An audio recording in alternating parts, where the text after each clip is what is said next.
I'd appreciate it, and I'll be able to show you what I have prepared if you wouldn't mind switching it over to Max 2, please. It is the potential of Tropical Cyclone 3 moving northwest at 10 miles per hour, winds of 40 miles per hour, and right now close to 250 miles of Morgan City. Here is the path. You saw it then, and this is the newest from the 10 a.m. National Hurricane Center advisory. Notice that the path has shifted just a little bit to the west, so it does still look like it could become a tropical depression or tropical storm and maybe make landfall sometime Thursday morning near the state line between Texas and Louisiana.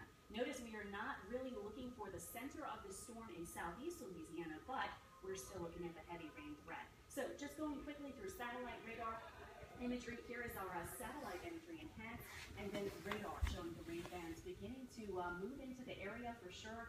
Had some last night, had some this morning, and now we're actually getting a bit of a break in the New Orleans area, but could see some of these bands approaching again, probably in the next maybe half hour or so. Could see another little period of rain before we get perhaps another break. So the rain is beginning to show up, but right now we do have it somewhat scattered, not as much north of the lake at this hour.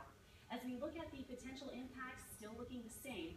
As we look at our rain amounts of 4 to 8 inches likely over the next 2 days or so until about Thursday night. That would cause some flash flooding. Tides about 1 to 3 feet above normal, causing some coastal flooding. Strong winds of 20 to 30 miles per hour as well. And don't forget that with these systems, we can also sometimes see some strong to severe storms. So most of our area, including Slidell, south to New Orleans and the South Shore and toward the coast, will be at a slight to marginal risk of severe weather today. So that means we could see perhaps a few water spouts or a few strong storms, possibly bringing a brief tornado. So we'll be watching closely for you. We will have another update coming up.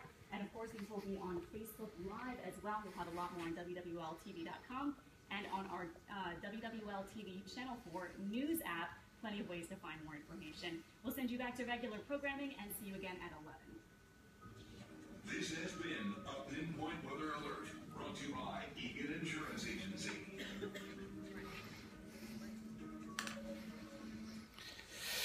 All right, well, Alex and I are still live here on Facebook, and you can see here live look in the studio there. We're continuing to watch the latest here with potential tropical cyclone number 3, and this one here is continuing to try to get a little better organized, as Alex was just talking about, and we are talking about maybe trying to become Tropical Storm Cindy a little bit later on, either today or maybe on into tonight. So it's something we'll see. It could also be somewhat of a hybrid type storm. It could be a tropical or even subtropical type system as well, too.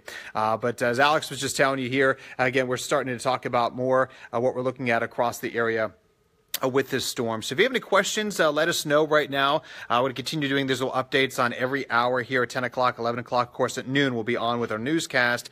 And then as we head into the afternoon, of course, Alex and Carl will be here as we go on forward through the rest of the day today. So if you guys have any questions, let us know. We'll look for the next few minutes to see what you might have out there.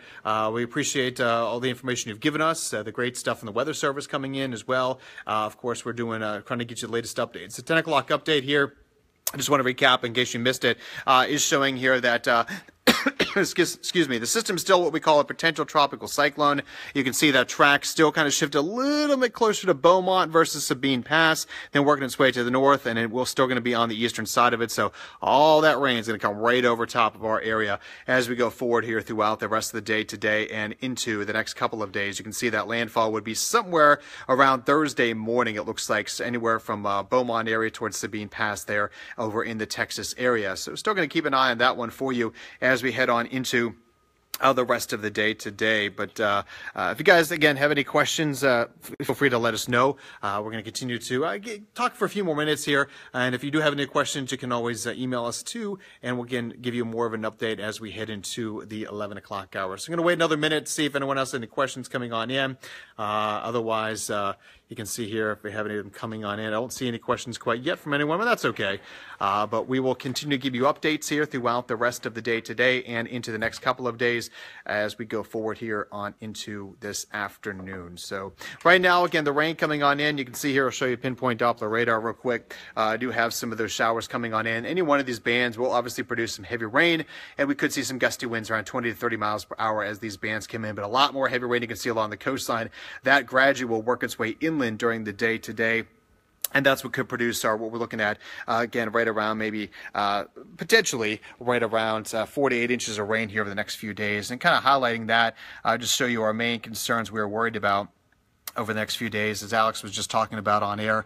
Rain totals around 4 to 8 inches. High tides, storm surge tides around 2 to 4 feet for the coastal areas, and of course sustained winds around 20 to 30 with some higher gusts, a little higher there along the coastline, of course, as we are going to be dealing with, again, winds down there a little stronger because they'll be closer to that area of low pressure. And again, rainfall totals we were talking about still very high. This one, again, the new late model here coming in pretty hefty, around over a foot of rain. Now, this is the latest number coming in, so all the other models not quite there, but 4 to 8 on average, a few higher totals not out of the question with that, and there is that flash flood watch in effect from now all the way through Thursday evening for 4 to 8 inches or so of rain across southeast Louisiana. Right now, though, you can see a lot of clouds. We do some showers out there. 74 degrees. Wind's not too bad, only at the east around 11 miles per hour. So overall, though, things are looking pretty good, and again, the winds across the area kind of strong along the coastline, but that's all we're looking at here at the moment. So if you don't have any questions, that's great. We'll do another update coming up at 11 a.m. Be sure to tune in for that. And, of course, Eyewitness News at noon. All right, thanks for tuning in.